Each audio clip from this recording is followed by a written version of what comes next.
What's going on YouTube? Thank you for tuning into another video of Rollorflex. Don't forget to subscribe so that you can be the first to like, first to comment, first to view all the videos. Today, we're gonna go through, can you daily drive a lowered E36 or E36 M3?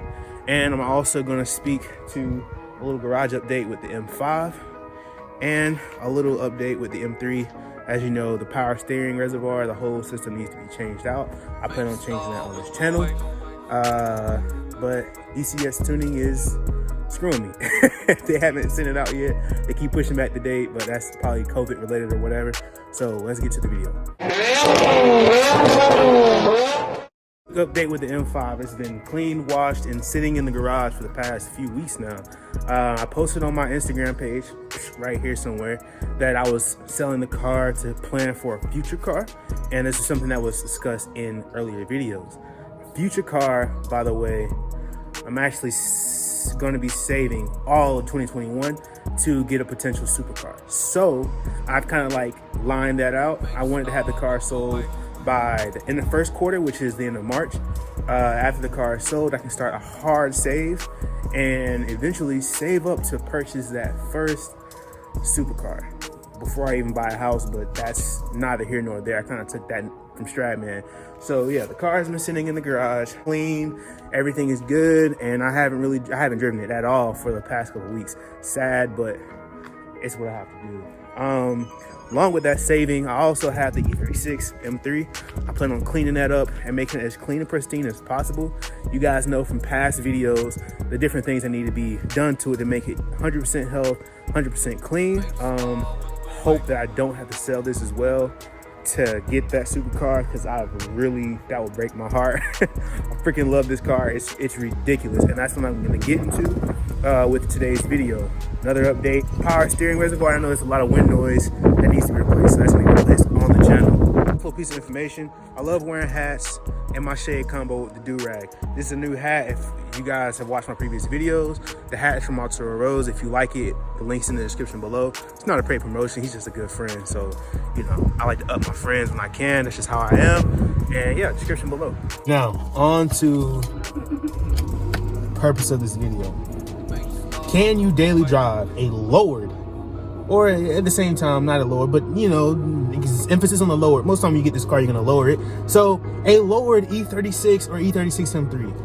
Let's have a moment of silence for that power steering reservoir making all that sound every time you turn the wheel. It spews out, just spews this stuff out. So point one, you guys know that I have the E60 M5 that is to my left. And that has the push button start. And in the cold weather, if you don't have that BMW hooked up to a battery tender, it just won't crank.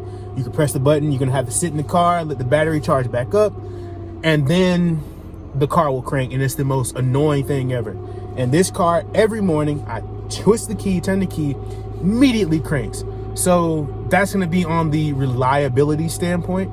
It immediately cranks, drive the mess out of it, and then park it, do the same thing tomorrow. With the M5, no matter what, you're gonna have fears of, is this broken, is that broken? A light's gonna come on and you're gonna think that the car's gonna shut all the way down. This car, that's just not gonna happen. I mean, I can have a light on and it's like more of a suggestion, like, hey, you might wanna check on this. You don't have to, you can still drive me, but just check on something. Something's not right. So, you know, there's that. So the reliability standpoint, it's a 10. It's crazy reliable. Anything that breaks, you can fix, you can work on easily. As you've seen, I have zero mechanic experience. I am in no way a mechanic, and I've already changed out the wheel speed sensor. I've changed out several of the bulbs in the onboard computer. I've changed the oil. I plan on changing the drive and the AC belt, and I also plan on changing that that power steering reservoir up there. So anything breaks, for the most part, you can fix. There are a few things that I plan on taking it to the shop for, but not everything. Next point that I want to touch on is the terrain that you can drive it on. When you say you have to drive it every day, some days you might have to drive off-road, some days you might have to come across a speed bump. This car is actually fitted like very low, and speed bumps are not his friend. You know, very small speed bumps are okay, but exaggerated speed bumps, like the first experience I had was I went to the YMCA and there was a huge speed bump. I took it as slow as possible. I took it at a little angle, like I see people on YouTube take, and literally I bottomed out, and it was the worst. Like I could have lost it, you know, right there. So that way I had to figure out, okay, whenever you go out and whenever you're going to a place, you have to think about the route. Like you can't, any lower car, you can't just take, you know, any kind of way, hitting speed bumps, hitting potholes and things of that nature, because you're gonna do something awful to that car. You're gonna crack a oil pan or something like that. So I just had to get really smart about where I'm going. But off-roading, I don't feel comfortable doing it.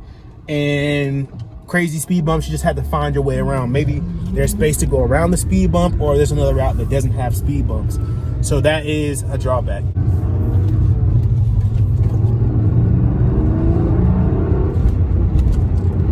Another point that I wanted to make was also the practicality.